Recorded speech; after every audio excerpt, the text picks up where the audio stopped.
Welcome to all of you. In this video, we will know about the Shakespearean drama. In our earlier videos, we have known about the origin and development of drama up to Christopher Marlowe.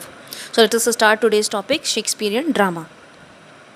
When William Shakespeare came to London, he found some professional companies engaged in performing arts. They consisted of professional actors. There were only 2 theatres in London and not even one in any other town. The actors themselves travelled and moved from town to town and staged dramas on simple platform in any large hall or enclosed place. Scenery in the form of the painted screens, stage furniture, special costumes and the like was not considered necessary. There were the touring companies. They received little or no respect from the public or the audience. They had no status as artists. Instead, they were sometimes treated as rogue or vagrants. When Puritan came in power, the position of the stage actors had a great fall. Puritans regarded all stage plays as immoral. However, those vagrant players were popular with the public. There were few books and no other means of entertainment was readily available. The era of radio and gramophone was far away. Even the number of dramas was small. This enabled the players to grasp the drama easily. Shakespeare's own theatre, the Globe, was a circular enclosure containing a ground floor and 2 upper galleries. There was a platform projecting from one side, and the audiences sat or stood round the stage on 3 sides. There were no curtains to hide the stage from the audience. The lower gallery ran round the whole circumference of the place. The actors appeared on the part behind to denote a high place or a castle. When Macbeth looked from his castle was to see the advancing enemy forces, he must have stood on the part behind. The main stage for action was a wooden platform. There was little or no attempt to decorate it according to the scene. The same wooden platform performed the function of a battlefield, a garden, or a court. It was a talk of the characters that disclosed the place where the event were taking place. The articles used on the stage were such which could be moved or removed easily and immediately. Shakespeare's work.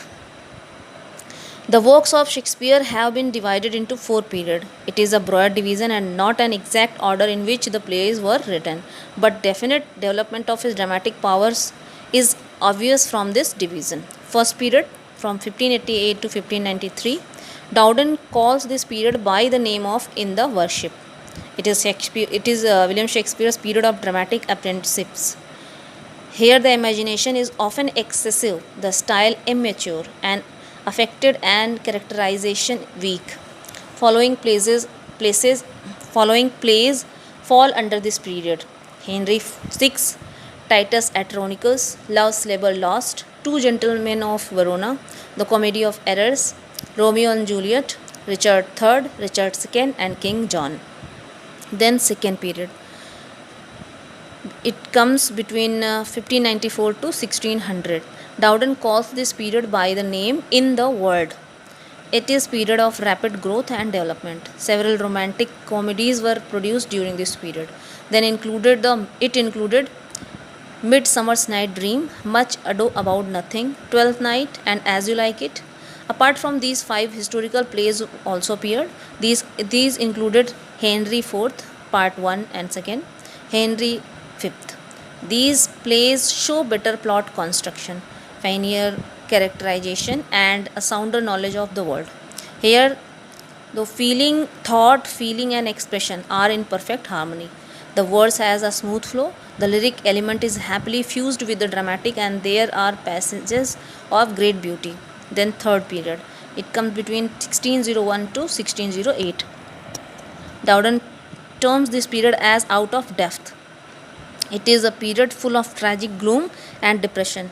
During this period, Shakespeare wrote great tragedies: Hamlet, King Lear, Macbeth, Othello, and Antony Cleopatra. Comedies like All's Well That Ends Well and Measure for Measure also appeared during this period.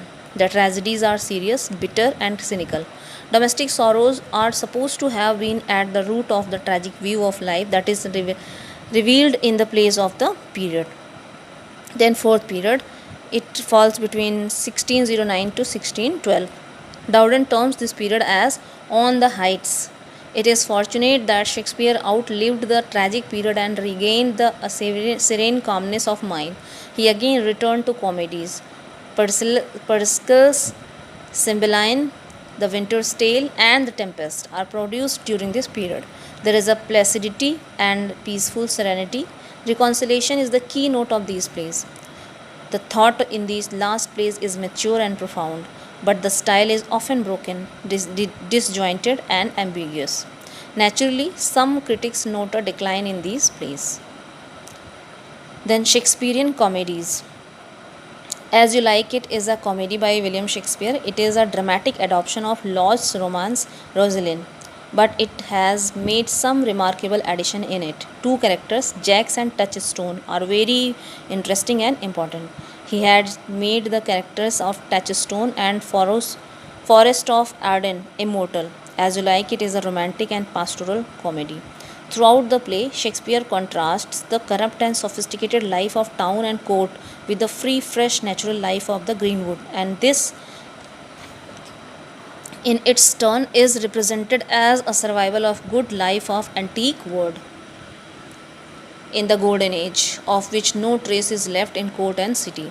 There are no doubt improbabilities in As You Like It, as such as in natural environment of the forest of Arden, but the improbabilities in the plot of Much Ado About Nothing destroy the harmony of the play. There is a light poetry in his comedies, a great deal of dialogue in his prose. His heroines are true to his Leibniz vision. Shakespeare's comedy heroines are the finest compliment ever paid to the female sex by an English writer. Twelfth Night is considered the last of Shakespeare's lyrical comedies. Here, Shakespeare's aim is to take us out of real life into a more agreeable imaginative reign. Poetry is the very texture of these days. The singers and instrumental players were essential members of a Shakespearean company. The music is made an integral part of the play. The love is the motive force in these plays. The musical element is the most appropriate. Music is the food of love, is to the heroes and heroines of these comedies. Shakespeare's supreme dramatic genius. Shakespeare is not only a giant figure in English literature, but figures in the list of top most literary figures of the world. The three poets, Homer, Dante, and Kalidas, have been named with him. Shakespeare is a universal poet. He influenced every writer in every language. He is read by all and applauded equally. Bernard Shaw has called him king of dramatists. So this is all about Shakespearean drama. If you liked the video, please comment and subscribe the channel and share it as much as you can so that other can take benefit from this video. Thanks a lot for watching the video.